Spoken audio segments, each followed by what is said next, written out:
দৰ্শক মণ্ডলীক নৱবৰ্ষ উল্লেখ জনাইছো তাৰ লগতে আটাইলৈ ভোগালী বিহুৰ শুভেচ্ছা জ্ঞাপন কৰিছো আশা কৰিছো আজি যি নিশা আমি ইয়াত সাংস্কৃতিক সন্ধিয়া আয়োজন কৰিছো এই সাংস্কৃতিক সন্ধিয়াত আপোনালোকে আমাৰ লগত পূৰ্ণাংগ সহায় সহযোগিতা আগবঢ়াব আমি একেলগে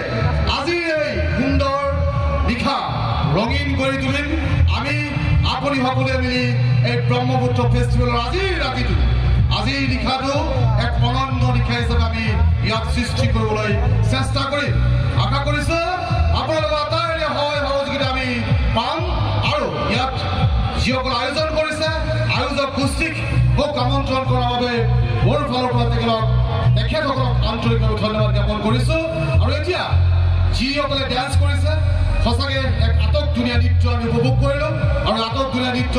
পৰিৱেশন কৰা যিকেইজনী ইয়াত প্ৰতিযোগী আছে তেওঁলোকক আমি আমাৰ ফালৰ পৰা সমিতিৰ ফালৰ পৰা এটা সম্বোধনা জনাওঁ অৰ্থাৎ পৰিচয় পৰ্ব থাকিব আৰু প্ৰথমে সম্বোধনা জনাব এই পৰিচালনা সমিতিৰ সাধাৰণ সম্পাদক মনিৰুজ্জামান সকলোৱে এটা ধুনীয়া হাততালি বজাই দিবলৈ ইয়াৰ পিছতে সম্বোধনা জনাবলৈ অনুৰোধ জনাইছো এছিষ্টেণ্ট ছেক্ৰেটাৰী আফতাবুৰ ৰহমান চাহাব এয়া